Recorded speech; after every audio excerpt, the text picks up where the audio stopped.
Ça y est, je la vois. J'y suis. Dieu, qu'elle est rouge.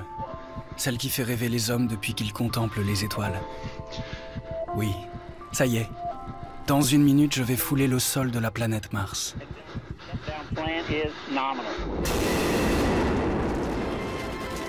Plus que quelques mètres, et elle va me livrer ses secrets.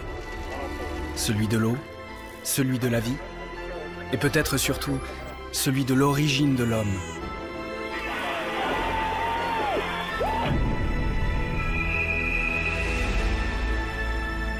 C'est un rêve, bien sûr.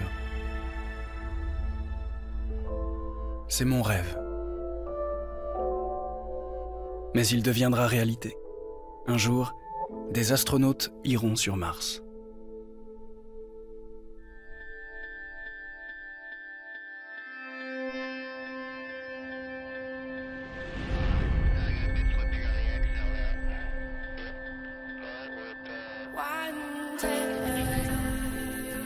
Moi, je suis Thomas Pesquet, je suis astronaute. Je m'entraîne en ce moment pour ma mission, 6 mois dans la Station Spatiale Internationale.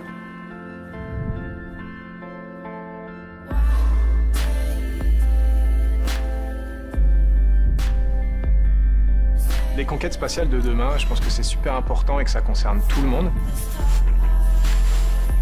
Plus on regarde loin dans l'espace, plus on regarde dans notre passé. Et quand on va vers des planètes comme Mars, ce qu'on veut voir aussi, c'est notre avenir. On avance dans un environnement qui est difficile, mais on avance au final assez vite. C'est un voyage incroyable en fait. Embarquons ensemble dans cette aventure et puis je vous promets que vous ne serez pas déçus.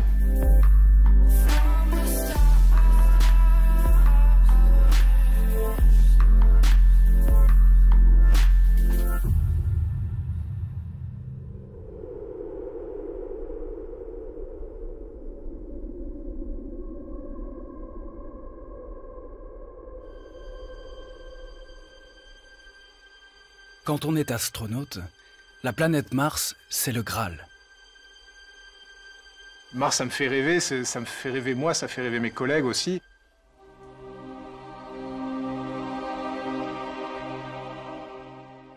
Quand on a répondu à l'offre d'emploi de la sélection d'astronautes, c'était déjà mentionné en 2009 que les destinations, ça incluait aussi Mars. Donc nous, on a tous candidaté pour ça.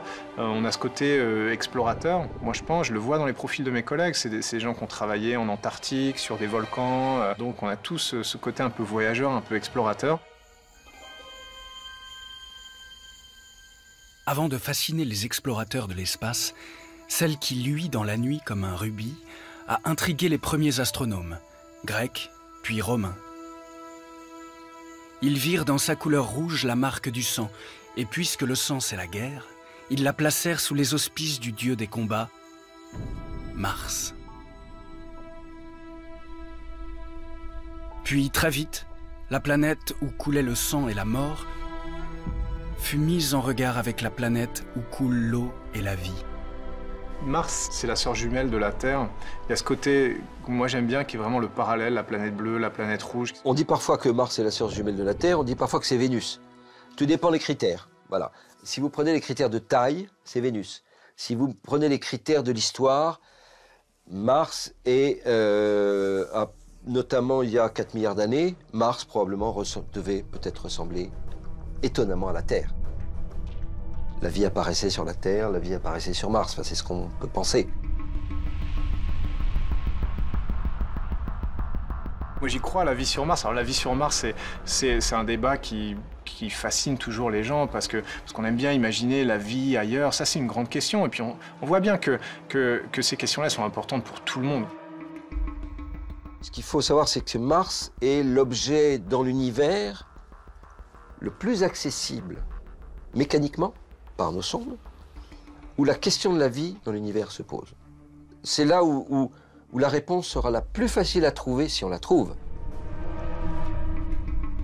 Alors pour savoir si notre sœur jumelle aurait pu abriter la vie, venez, passons de l'autre côté du miroir.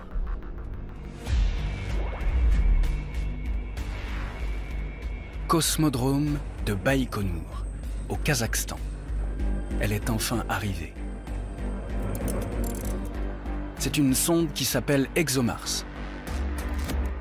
Conçue par l'Agence spatiale européenne, elle est aujourd'hui assemblée dans la fusée qui va la propulser vers la planète rouge. Sa mission est capitale, étudier la composition de l'atmosphère martienne et y détecter les gaz présents à l'état de trace. Et tout ça, ça nous donnera des informations sur l'histoire de l'atmosphère martienne. Donc qui dit histoire de l'atmosphère martienne dit histoire de l'eau martienne, et qui dit histoire de l'eau martienne dit histoire de l'éventuelle vie martienne.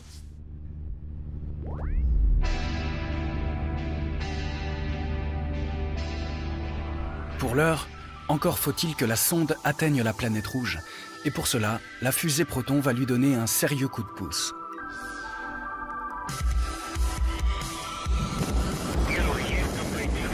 Lancement réussi.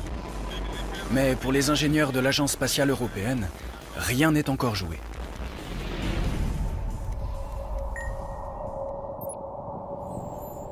Basé près de Francfort, ils restent mobilisés.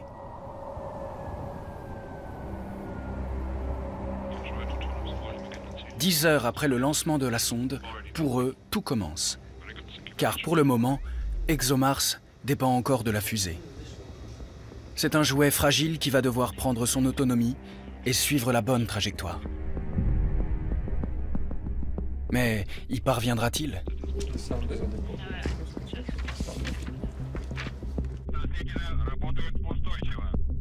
Voici que le dernier étage de la fusée se détache.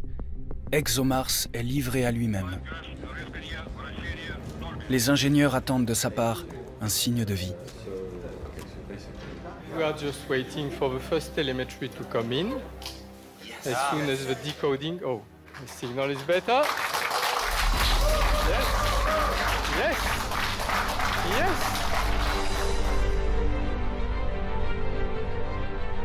The spacecraft is still in SAM, yeah? That's correct. Still, and then the spin is stable. La sonde est prête pour la poursuite. Une poursuite dans l'espace pendant laquelle elle va devoir rattraper Mars, qui, comme elle, tourne autour du Soleil. Le transfert dure 7, 8, 9 mois de la Terre à Mars, entre les deux orbites.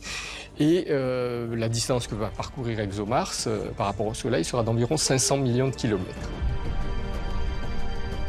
C'est parti pour une très longue odyssée. Nous allons la suivre ensemble, et à chacune de ces étapes, je vous dirai si, comme ExoMars, l'homme lui aussi peut les franchir.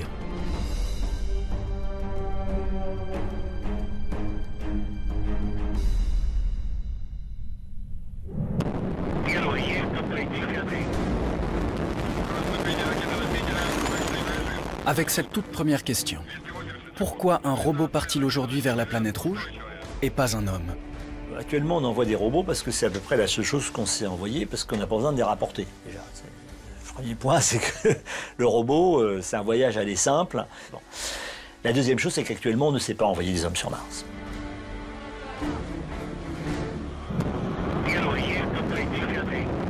Il faut beaucoup d'énergie pour propulser un engin spatial dans l'espace.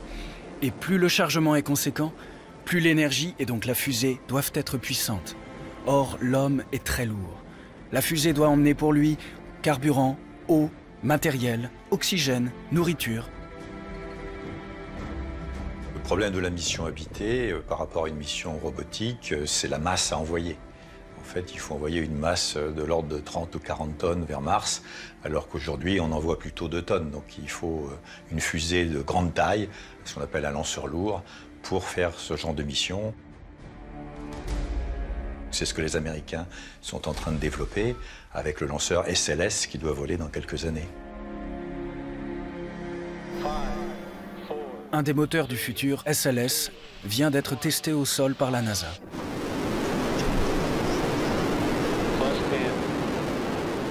Une mise à feu qui, en 2 minutes, a brûlé 630 tonnes de carburant.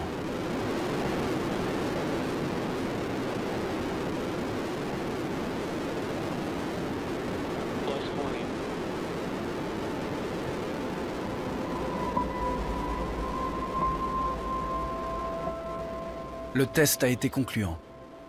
Dans une paire d'années, Ce monstre de fusée devrait donc s'élancer vers l'espace pour un premier voyage d'essai.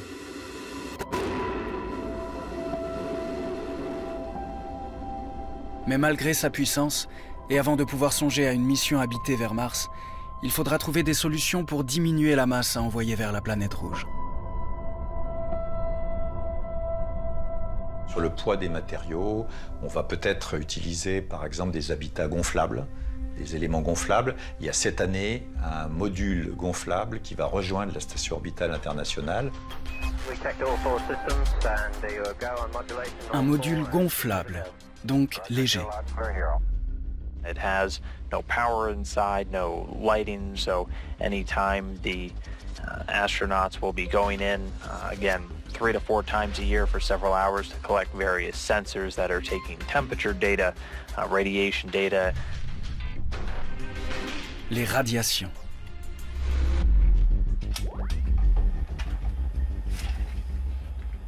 Oui, dans ce module gonflable seront mesurées les teneurs en radiation présentes dans l'espace. Une information capitale. Car quand l'homme aura trouvé, notamment grâce à ces modules, le moyen de partir léger, il devra embarquer à bord d'un vaisseau comme celui-ci, un projet de la NASA à l'étude. Un vaisseau que j'aimerais tant piloter un jour. Et qui, comme les bateaux essuient les tempêtes, devra affronter des radiations.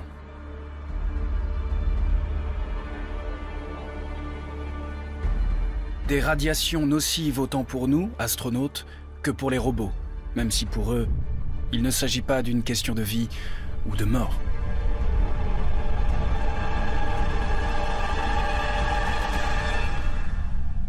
Alors, quelles sont ces radiations? Et comment s'en protéger? Pour le moment, c'est ExoMars qui est en train de les affronter. Dès qu'un engin spatial sort de l'environnement proche de la Terre, il n'est plus protégé contre un certain nombre de radiations par le champ magnétique terrestre. Et donc il se trouve dans l'espace libre. Et cet espace libre est un champ d'étoiles, sublime vu de la Terre, mais redoutable pourtant lorsque là-haut, parfois, elles explosent. Ce sont les supernovas. Celle-ci dégage une énergie phénoménale, très agressive, qui se répand dans l'univers. C'est l'une des explications de l'origine des radiations cosmiques. L'arsenal technologique d'ExoMars pourrait en souffrir pendant son périple.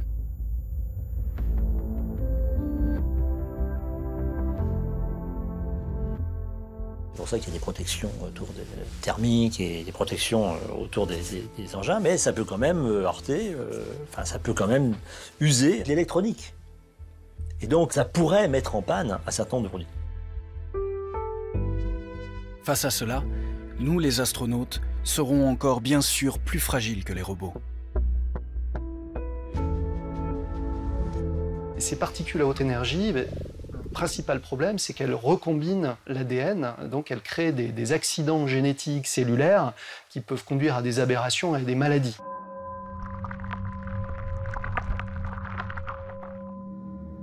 Soit, dans le meilleur des cas, la cellule qui a des aberrations va mourir toute seule, c'est l'apoptose, soit elle ne va pas mourir et elle va faire un peu n'importe quoi. Et c'est ça qui peut déclencher derrière éventuellement des cancers ou d'autres problématiques cellulaires. La Station spatiale internationale, l'ISS, est proche de la Terre. Nous sommes donc moins soumis aux radiations que dans l'espace profond. Mais le jour où nous voyagerons vers Mars, nous en recevrons 300 fois plus que sur Terre. Pour quelles conséquences? Scott Kelly va permettre de répondre à cette question. Il n'est jamais allé dans l'espace profond, mais ce recordman avec 520 jours cumulés là-haut vient de rentrer après une dernière mission à bord de l'ISS. Une mission qui a duré 1 an, afin d'évaluer les effets physiques d'un long voyage comme celui qui nous emmènerait vers Mars. Scott Kelly returned after 340 days in space. NASA's one-year crew member conducted a lot of very important research back down on Mother Earth. Pendant plusieurs années, sa santé va être scrutée par les médecins et comparée à celle de son frère jumeau. Sera alors évalué l'impact des radiations. Le voyage aller vers Mars durera minimum 6 mois. Idem pour le retour. Et nous resterons plus d'1 an et demi sur la planète rouge, soit près de 3 ans au total dans l'espace. Les radiations reçues risquent d'atteindre la limite acceptable pour un être humain.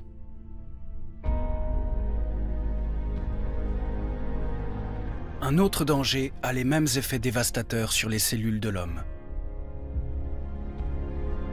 Les éruptions solaires.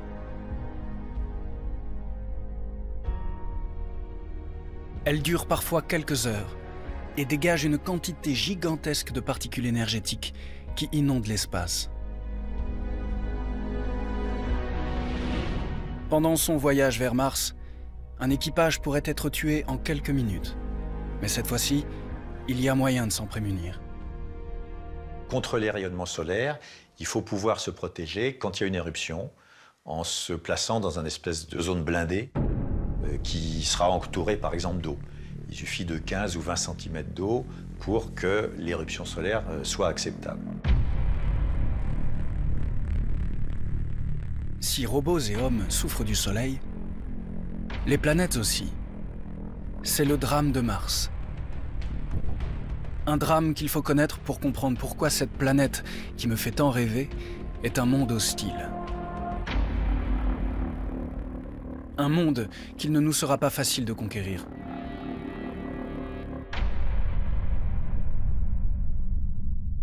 Car le Soleil génère un vent solaire, un souffle qui agresse tout ce qui se trouve sur son passage.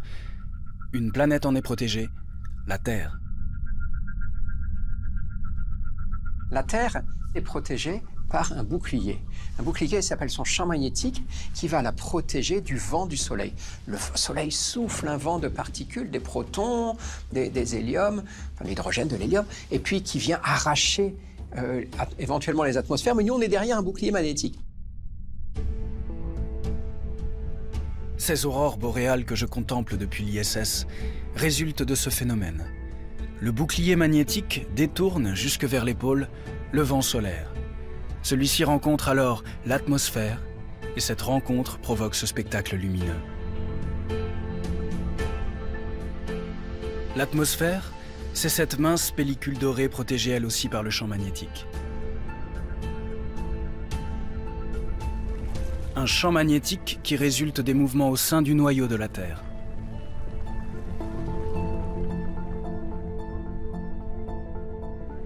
Deux fois plus petite que la Terre, Mars, après sa formation, il y a plus de 4 milliards d'années, était protégé du vent solaire de façon semblable. Ensuite, il s'est produit un phénomène qui vient de ce que Mars est petite. Il y a eu un épuisement de sa source interne, donc tout s'est figé à l'intérieur, et son champ magnétique s'est arrêté. Cet arrêt a eu une conséquence gravissime pour l'atmosphère de la petite planète rouge. La protection de l'atmosphère de Mars par ce champ magnétique, ce qui existe sur Terre aujourd'hui, n'existe plus. À ce moment-là, l'atmosphère est en contact direct avec les ions du vent solaire qui vont bombarder l'atmosphère. Et le résultat, c'est que cette atmosphère s'échappe. Plus d'atmosphère, et donc plus d'effet de serre pour maintenir la chaleur, et donc plus d'eau liquide. Mars est devenue une planète toute nue face à l'agressivité de l'espace. Une planète nue et hostile. On est quand même beaucoup plus loin du Soleil que de la Terre. Et le résultat, aujourd'hui, c'est un désert glacé. Il fait 0 degré l'été à midi. Il fait à peu près moins 100 degrés la nuit. C'est ça, Mars, aujourd'hui. Et si on y envoie des robots, c'est pour en savoir davantage sur ce passé de la planète rouge. Comme je voudrais être à la place d'ExoMars, quand après 7 mois de voyage, la sonde abordera enfin l'orbite de Mars. Elle survolera des canyons immenses, des volcans gigantesques et du sable partout. j'irais n'importe où si on me proposait d'y aller. Moi, j'aime bien les montagnes. Il y a des montagnes et des volcans absolument magnifiques sur Mars, le mont Olympe, les choses comme ça, le mont Elyséeum. Donc ça, c'est des choses qui m'intéressent parce que moi, j'aime la montagne aussi ici sur Terre. Mais après, c'est sans doute pas des sites d'atterrissage privilégiés pour une mission spatiale. Donc non, moi, j'irai où on me dira d'aller, puis je regarderai les montagnes de loin, je prendrai des photos. En attendant, ce sont les sondes qui prennent des images. Les couleurs sont parfois traitées pour faire ressortir les différents éléments de la géologie martienne.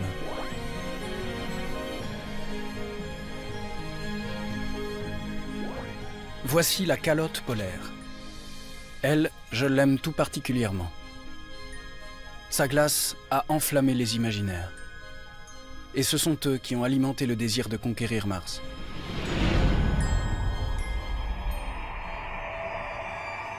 Touchdown in just over 1 minute. Oui, nos imaginaires ont fait de Mars bien plus qu'une planète. Un mythe. Il prend naissance au XVIIe siècle, alors que les premiers télescopes se tournent vers la planète rouge.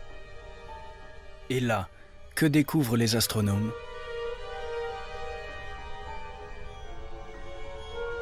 La première chose que vous voyez avec une lunette, c'est une petite tache blanche, c'est la calotte polaire sud.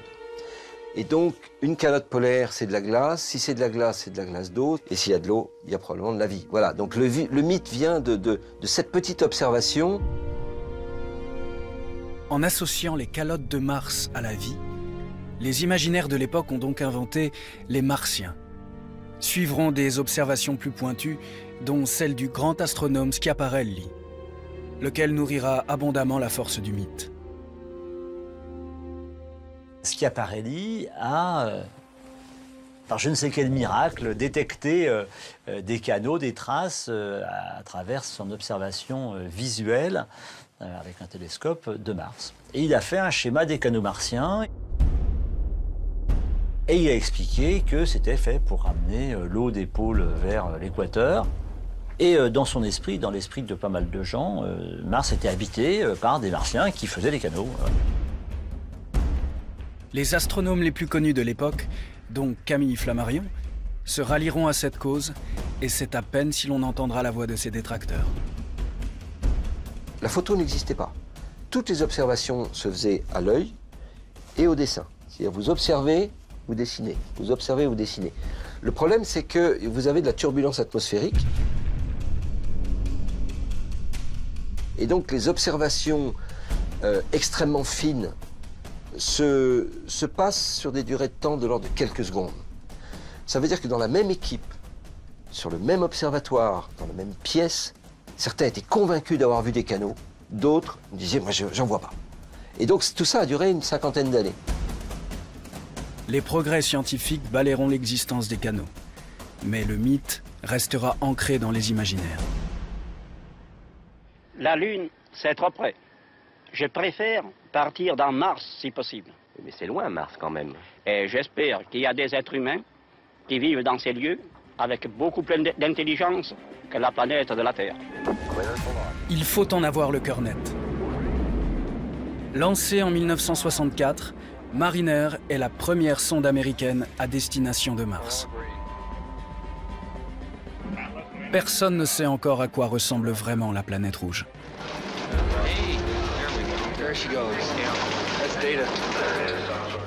Pendant 2 jours, la sonde effectue un survol de Mars et envoie les premiers clichés.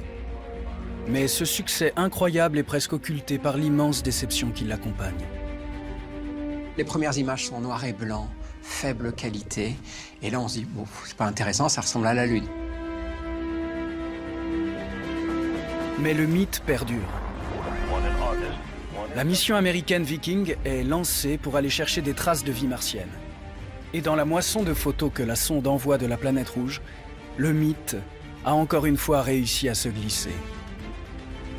Il y a une image assez étonnante. C'est vrai que dans la collection d'images, on en voit en particulier une qui s'appelle le visage de Mars.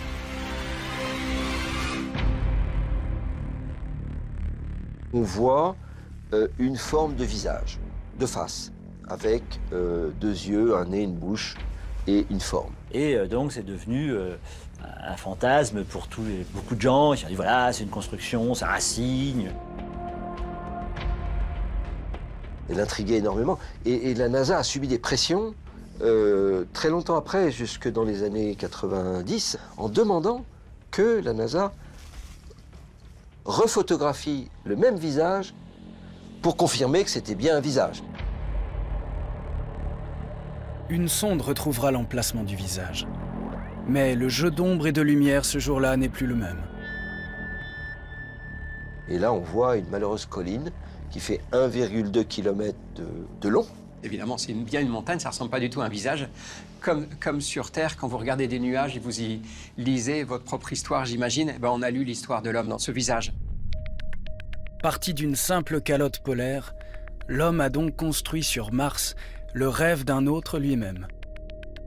Donc il y a un vrai mythe, un mythe qui nous a portés, et puis après c'est devenu une aventure scientifique. Et plus on creuse l'aventure scientifique, plus on se dit, mais finalement, les Martiens, pourquoi pas? Oui, et c'est la morale de l'histoire, pourquoi pas? Car regardez, en arrivant au-dessus de Mars, on distingue sans peine un signe gravé sur sa croûte, un signe lié à la vie. Celui de l'eau. Il y a des traces d'écoulement. Un écoulement, c'est faire un torrent, et quand un torrent devient très long, ça devient un fleuve. Un fleuve asséché, c'est bien que l'eau a coulé, a creusé un fleuve. Une débâcle, ça érode un terrain, et on voit des formes en gouttes d'eau qui contournent les cratères.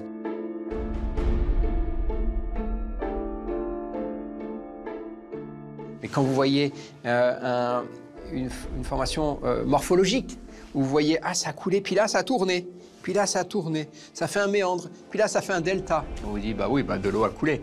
Ça se voit comme le nez au milieu de la figure, que c'est de l'eau qui a créé cela. C'est bien, ça veut dire que voilà, qu'on a raison de vouloir aller là-bas parce que l'eau, c'est évidemment un constituant essentiel de la vie. Ça veut dire qu'elle est peut-être encore là sous forme de bactéries, de choses comme ça. Donc aller vers Mars, c'est la destination privilégiée dans l'exploration spatiale et que c'est là qu'on va répondre à des questions importantes. Il y a eu de l'eau sur Mars parce qu'il y a eu de l'atmosphère du temps où il y avait un bouclier magnétique qui la protégeait. Une atmosphère qui a permis à cette eau de ne pas geler ou de ne pas s'évaporer. Mars était alors vraiment la sœur jumelle de la Terre. Pour en savoir plus, ExoMars va venir scruter de très près cette atmosphère martienne. Mais la sonde européenne a une deuxième mission. Une mission qui me concerne de très près. Grâce à elle, je pourrais peut-être un jour atterrir sur Mars. On a voulu que l'Europe acquiert les techniques et les connaissances nécessaires pour assurer l'atterrissage d'une masse importante à la surface de Mars. La sonde a donc emmené avec elle un invité. Voici Schiaparelli, qui prendra son autonomie 3 jours avant d'arriver en orbite de Mars. Schiaparelli, qui a été dénommé donc du nom de cet astronome italien qui avait imaginé des canaux martiens. Schiaparelli qui est uniquement un démonstrateur d'atterrissage. Il testera le savoir-faire européen en matière d'atterrissage, pendant que l'autre partie de la sonde analysera l'atmosphère. Schiaparelli devra relever un défi de taille, car un engin atterrissant sur Mars arrive à une vitesse vertigineuse, 6 km par seconde, la planète n'ayant quasiment pas d'atmosphère qui pourrait permettre de le freiner. Cette autre sonde européenne, Beagle 2, en sait quelque chose.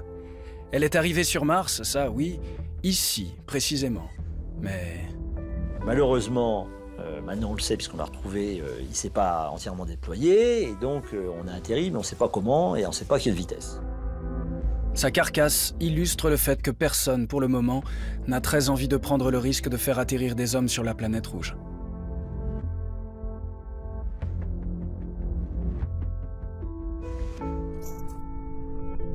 Schiaparelli subira-t-il le même sort? Je ne peux pas vous le dire, car il n'est pas encore arrivé.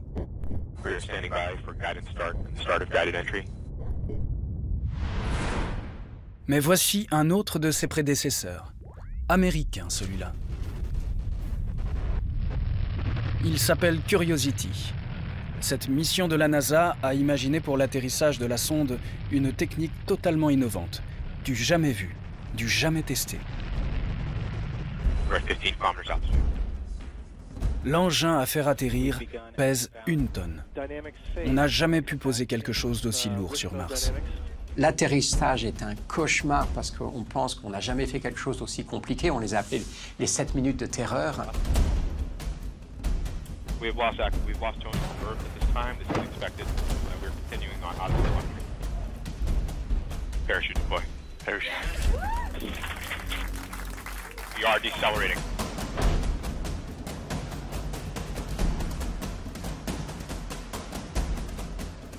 Vous ouvrez un parachute, à cause de la faible densité, vous descendez quand même à 200 ou 300 km/h. Donc on ne peut pas se poser en parachute sur Mars, il faut freiner avec des moteurs fusées juste à la fin. We are in powered flight.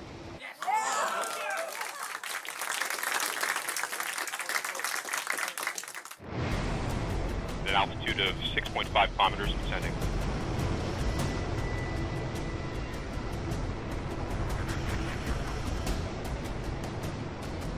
Le véhicule lui-même fait 1 tonne. Il voulait être sûr qu'il puisse se déployer. Et pour être sûr qu'il puisse se déployer, il faut qu'il puisse diriger l'atterrissage. 500 meters in altitude. Le plus simple, c'est de se mettre au-dessus. Standing by for sky crane. Et de le déposer, choisir l'endroit où on va le mettre et déposer. Et donc c'est comme ça qu'ils ont inventé le Sky Crane. C'est une grue propulsée, hein. Il y a un filin qui descend et qui dépose le truc à l'endroit où l'on veut. Sky crane is started. 40 meters altitude.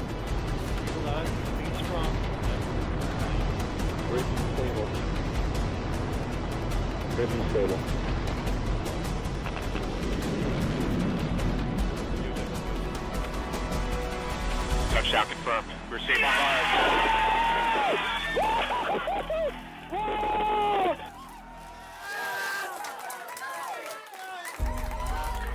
D'autres engins ont déjà atterri sur Mars, mais jamais aussi lourds. Celui-ci vient d'ouvrir une voie royale aux hommes qui fouleront un jour le sol de la planète rouge. C'est un véhicule, un rover nommé Curiosity, parce qu'il va du haut de sa tête chercheuse tenter de comprendre si Mars a pu un temps être propice à la vie.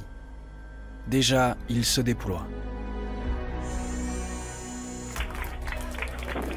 Got thumbnails. It's real. It's the real. Déjà, il envoie sa première photo. Curiosity est un rêve devenu réalité. Un rêve qui a coûté 2,5 milliards de dollars, tout de même. Bardé d'une dizaine d'instruments, stations météo, caméras, spectromètres et autres lasers, en tout 80 kg de matériel scientifique à son bord, le petit rover a aujourd'hui une planète entière à explorer.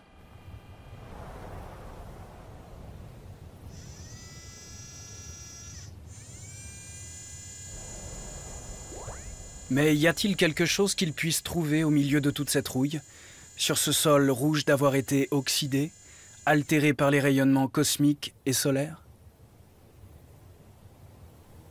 Ces rayonnements ont haché menu, on va utiliser cette expression, toutes les molécules prébiotiques éventuelles qui pourraient exister dans le sol.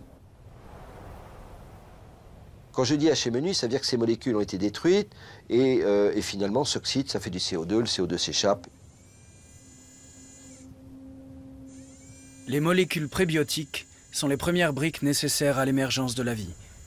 Curiosity va tenter d'en trouver ne serait-ce que la trace. Et pour ce faire, il va tirer.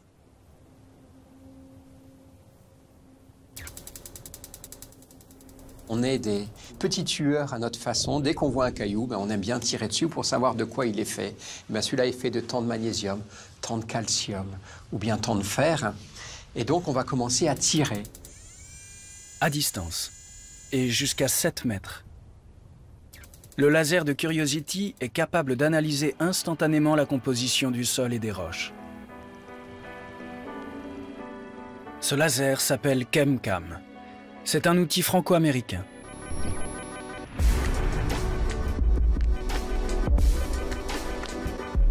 Sa réplique est à Toulouse. Il a été conçu par les chercheurs du CNRS et de plusieurs universités françaises. Tout marche bien? Tout marche bien là, ouais. On fait une dernière série peut-être? Aujourd'hui, ChemCam va analyser l'un des éléments composant les molécules prébiotiques et qu'on aimerait tant trouver en quantité sur Mars, le carbone. Pour cela, il va s'entraîner sur ces échantillons de carbone terrestre. Alors je vais mettre l'atmosphère de Mars.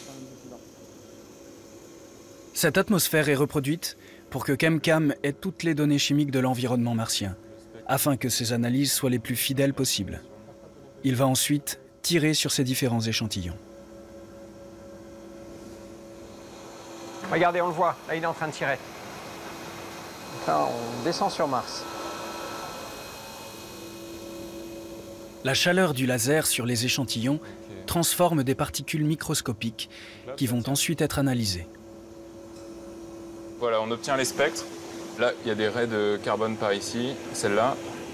Si un jour on voit des carbonates, on serait presque les premiers à le voir parce que on a cette exploration à distance qui permet de guider un peu le rover dans ses analyses plus précises.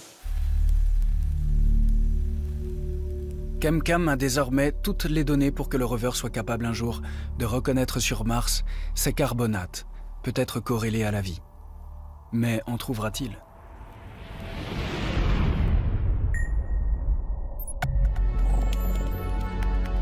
C'est l'espoir des concepteurs de ce laser qui, à Toulouse, au CNES, travaillent tous les soirs à l'heure américaine, en direct avec la NASA.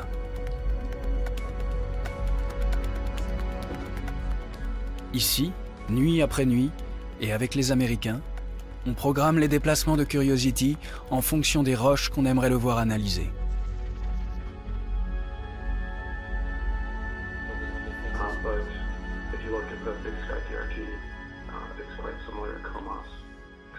Concentration maximum, car la moindre erreur pourrait perturber le fonctionnement du rover.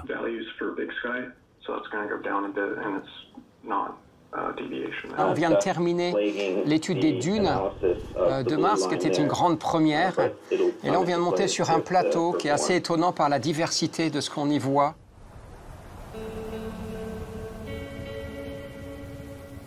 On a vraiment l'impression qu'il y a une histoire complexe qui se déroule sous nos yeux, qu'on n'a pas encore comprise, avec différentes étapes, presque différentes histoires.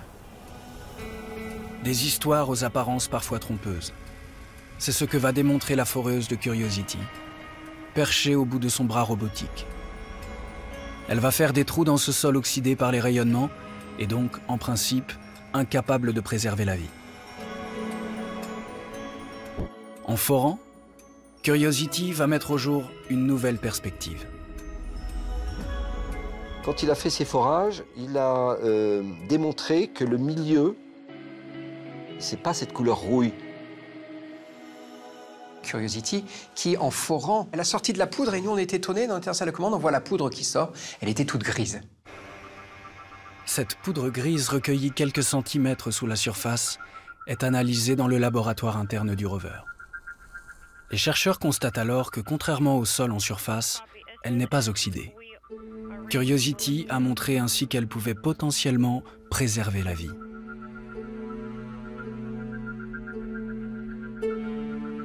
La NASA a démontré que ce milieu était habitable. Alors qu'est-ce que ça veut dire? Ça veut dire que si cette roche, je reviens 4 milliards d'années en arrière, la température est un peu plus chaude, il y a de l'eau liquide, et bien finalement ces roches, des petites bactéries pourraient vivre dans ces roches. Démontrer qu'il y a 3 milliards, un peu, alors on n'a pas donné la date, mais plus de 3 milliards d'années, que Mars fut une planète habitable. Ça, c'est extraordinaire. Extraordinaire, hein. Dans le système solaire, on a 8 planètes. Jusqu'il y a 2 ans, moi, j'en avais qu'une seule d'habitable, c'était la Terre. Maintenant, j'en ai 2. Une planète habitable ne devient pas forcément une planète habitée, mais la découverte est cruciale. Curiosity a fait à ce jour plus de 350 000 tirs laser. En 4 ans, il a parcouru 14 km. Comme on cherche une aiguille dans une botte de foin, il continue de traquer les molécules nécessaires à l'apparition de la vie. Curiosity, c'est une prouesse et c'est formidable. Et moi, je tire mon chapeau à tous les gens qui ont travaillé sur ce projet-là. Mais les scientifiques sont un peu frustrés parce qu'ils envoient une commande. Et puis, bon, là-haut, il faut attendre d'être en communication avec le robot, qu'il intègre sa commande, il essaie de le faire, il y a un petit problème. En gros, en 24 heures, on a fait 2 cm. Les astronautes sur la Lune, ils ont fait 200 km dans leur petit rover lunaire. Donc c'est les scientifiques qui disent on a hâte qu'il y ait des hommes sur Mars parce que là du coup le retour scientifique il va être décuplé.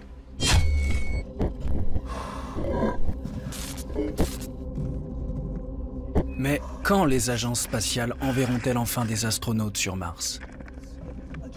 En attendant, une association prend les devants et teste les conditions d'exploration martienne sur Terre.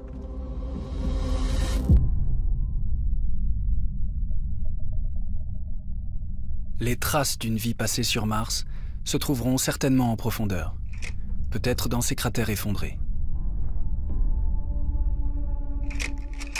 Lucie, tu peux descendre? Ok. Une des activités de l'association internationale Mars Society est de tester combinaisons et scaphandres, aujourd'hui dans une grotte normande ressemblant au cratère effondré de Mars. Alain est ingénieur sur la fusée Ariane 5. Lucie est étudiante en botanique spatiale. Faut que tu te baisses. Ok. Ouais, c'est bon. Eh bien là, on voit la difficulté qu'on peut avoir à progresser avec un scaphandre volumineux dans des couloirs un peu étroits.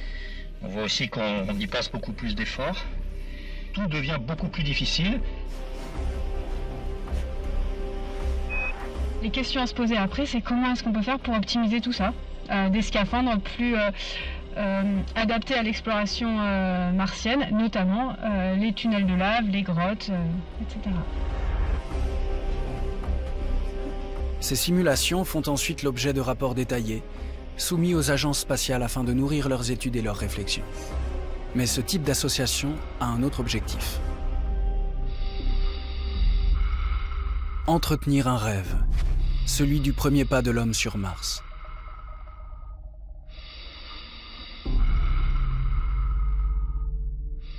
L'association possède même un habitat martien, planté quelque part dans le désert de l'Utah, aux États-Unis.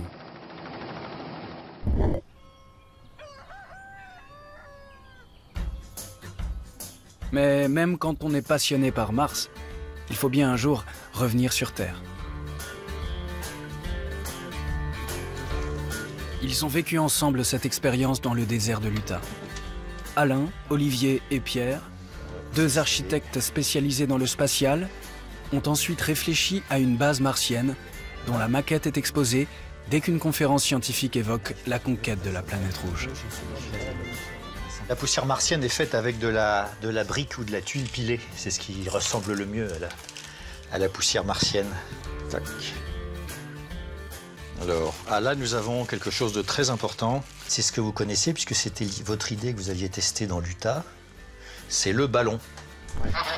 Un ballon muni d'une caméra pour suivre les déplacements des astronautes. Mais le succès, ce jour-là... Ça n'avait pas sur le marché notre expérience là, dans l'Utah? Si. Après, à la fin, oui. Voilà.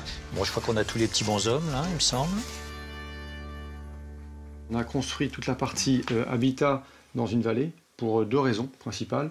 C'est que déjà, on va casser le rayonnement solaire et puis ça profite à l'inclinaison des panneaux solaires. Vers le soleil. Alors là, vous avez le module énergie qui va centraliser et capitaliser toute l'énergie qui provient des panneaux solaires. Si on part sur du solaire? Si on part sur du solaire. Si c'est un réacteur nucléaire, de toute façon, il sera à 1 kilomètre pour un peu enterré. Il faudra penser à tout cela une fois sur Mars. Le problème de l'énergie ou bien la légèreté des matériaux. Le gros avantage de ce concept, c'est que la partie gonflable peut se déployer soit à hauteur, soit sur les côtés, pour les serres par exemple. Donc tout ça c'est dégonflable. Les œufs sur le côté, c'est dégonflable et ce sont les serres. Ça, c'est les serres. Si les associations s'engagent activement dans la réflexion sur la conquête de Mars, c'est parce que celle-ci, à leur goût, tarde à venir. Je crois qu'il faut laisser du temps aux ingénieurs. Mais c'est vrai que la Lune avait provoqué moins d'atermoiements. Quand les Américains ont décidé d'aller sur la Lune, l'accès à l'espace était relativement nouveau. Les Américains n'avaient pas encore fait de vol orbital, n'avaient pas encore fait de rendez-vous spatial autour de la Terre. Personne n'avait réussi à poser une petite sonde en automatique sur la Lune. Mais ces années-là, la rivalité Est-Ouest fait rage. Elle propulsera la conquête de l'espace vers un destin que nul n'imaginait alors.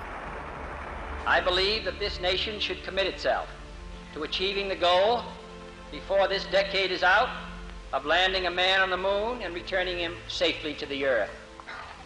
Donc c'était vraiment extraordinaire pour l'époque. On a un peu oublié aujourd'hui et on considère effectivement que sur le plan technique, on est beaucoup plus prêt maintenant à envoyer des hommes vers Mars en une dizaine d'années que les Américains ne l'étaient d'envoyer des hommes sur la Lune en moins de 10 ans dans les années 60. Aujourd'hui, après que la station Mir ait inauguré la coopération Est-Ouest dans l'espace, et à l'heure de l'ISS, où plus de 15 nationalités se côtoient, le contexte politique n'est plus le même. Sans parler du contexte économique. Poser le pied sur Mars coûterait entre 150 et 300 milliards de dollars.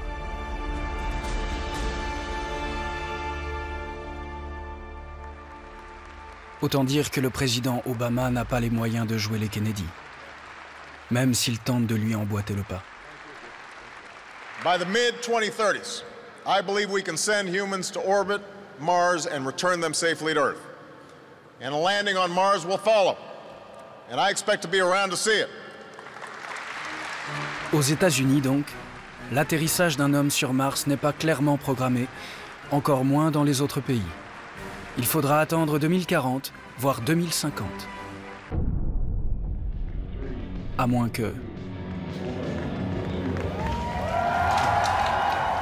que les sociétés privées ne dament le pion aux agences spatiales. Milliardaire et cofondateur du système de paiement en ligne PayPal, Elon Musk a monté sa société spatiale SpaceX et vend ses services à la NASA. Il a créé cette capsule, Dragon. Elle dessert déjà l'ISS. Elle sera ensuite aménagée pour Mars, avec un atterrissage prévu pour 2018, sans astronautes à l'intérieur. Pour une mission habitée, l'échéance est plus vague. On the Mars thing, would you send up some people? I think if things go according to plan, we should be able to launch people probably in 2024 with arrival in 2025. En l'état actuel de la technologie, 2025 semble peu réalisable. D'autant qu'il ne suffit pas d'atterrir sur Mars. Encore faut-il en repartir. Aucun test n'a jamais été fait pour redécoller de la planète rouge. Alors, certains en ont assez d'attendre. Jérémy est médecin sur des vols paraboliques. C'est un fondu de Mars. À 20 ans, je suis tombé en admiration en lisant un article des missions habitées vers Mars. Et je veux à tout prix voir ça de mes yeux voir. Et j'ai été très surpris de voir que les projets étaient sans cesse repoussés. À l'époque, on le projetait en 2020. Je me dis, c'est ma génération, c'est incroyable, on va voir ça. Et puis c'est aujourd'hui encore dans 30 ans. Donc il faut y aller. Ils sont 200 000 à vouloir y aller, là, maintenant. Ils ont été sélectionnés sur des critères psychologiques. Il en reste 100, dont Jérémy. 100 candidats pour un projet néerlandais. La mission Mars One. Un projet, disons, hors norme. The space agencies, if they're not going to do it, we have to start doing it ourselves.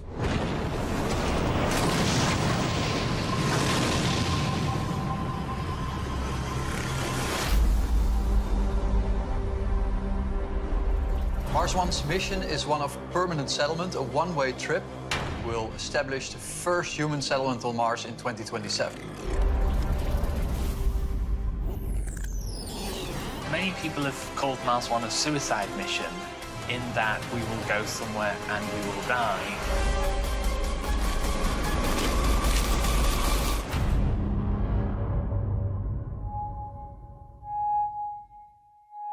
Non, pas de retour prévu pour les colons de Mars One. En attendant qu'un jour, peut-être, les technologies soient au point pour les ramener sur Terre. Un projet qui, évidemment, pose des questions éthiques.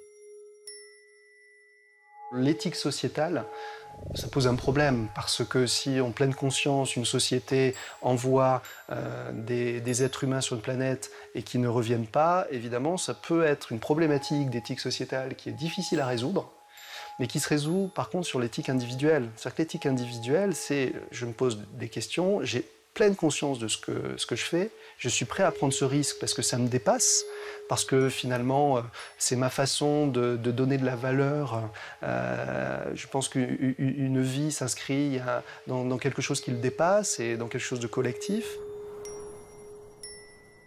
Des projets comme Mars One méritent que nous y réfléchissions de manière sérieuse. Il ne faut pas nous en moquer. Ce sont des contemporains qui les proposent, ce sont des contemporains qui s'y engagent. Eux aussi, à leur manière, sont des explorateurs. Bon, laissons-leur au moins ce titre-là. Et ils nous disent quelque chose de nous-mêmes.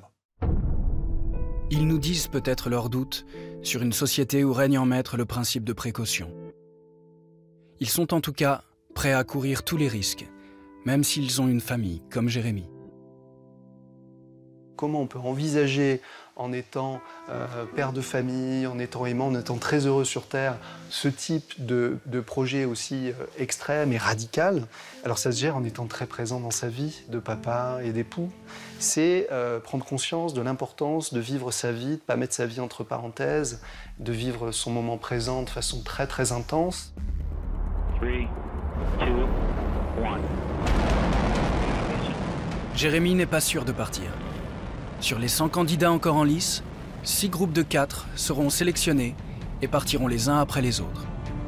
Financés par des investisseurs, la pub et les projets télé, Mars One coûterait 6 milliards de dollars. Un budget impossible à tenir selon de nombreux experts.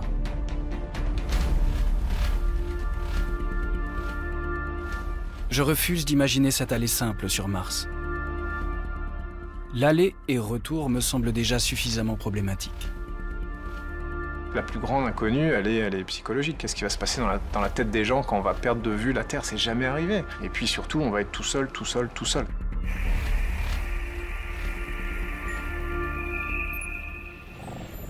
Comment vivrons-nous cet isolement extrême?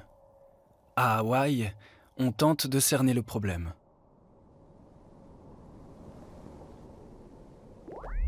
Sur les flancs du volcan Mauna Loa est installée la mission de simulation HI-6 4, financée par la NASA. Objectif : étudier le comportement d'un groupe enfermé pendant 1 an. Pas de communication directe avec l'extérieur, le groupe se filme lui-même. I just got a photo from Earth. My hockey team won their championship game yesterday, so there you go. Go Flyers. Go Flyers. All right.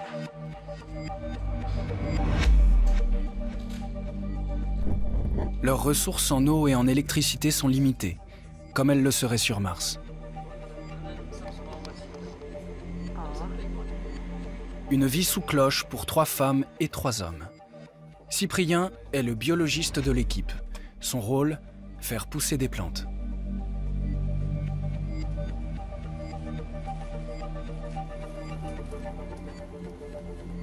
So that's going to be our first lettuce. It will not be much for the crew because it was just a test, but I think people will be happy to eat it anyway after 2 months without fresh food. Actually, there is, as you can see, there is no soil. It's just a hydroponic setup. So if you have water here with all the nutrients the plant need, and you can see the roots.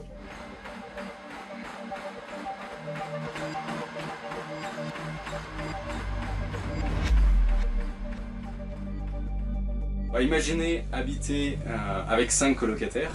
5 colocataires sont vos collègues. Imaginez ne jamais quitter l'appartement. Donc vous êtes toujours en permanence avec ces 5 personnes et vous voyez personne d'autre. C'est difficile de cacher, ou c'est même impossible de cacher ses défauts en permanence pendant un an. Du coup, on voit nos coéquipiers sous leur pire jour. Knock knock. Hey. On est toujours au même endroit, toujours avec les mêmes personnes. Là, ça fait 10 mois que j'ai vu ou parlé à personne en dehors de mes 5 coéquipiers.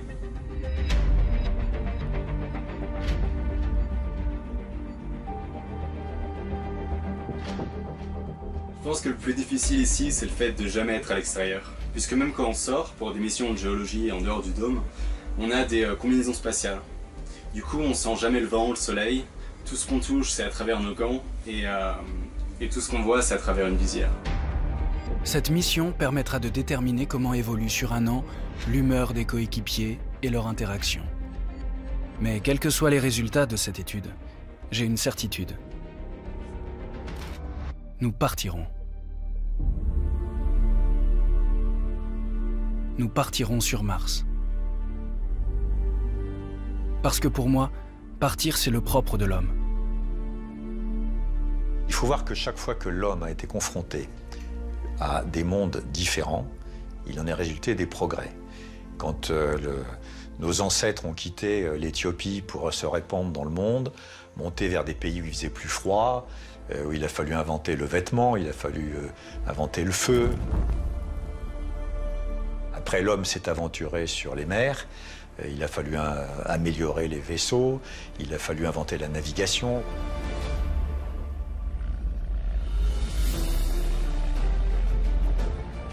Quand on a inventé l'avion, on se doutait bien que l'intérêt, ça allait être de traverser l'Atlantique, par exemple. Mais on n'était pas capable de le faire, on n'avait pas la technologie. Donc on a développé la technologie, et puis un jour on était prêt, on s'est lancé, on a fait la traversée de l'Atlantique. Pour Mars, c'est la même chose. On sait que la destination qu'on a envie d'atteindre, elle est là-bas.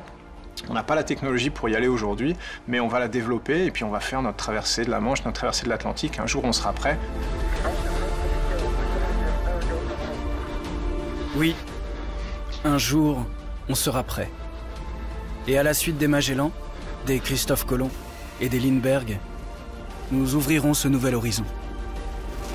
Nous ferons de la planète rouge une terre d'accueil. Touchdown confirmed. We're safe on Mars.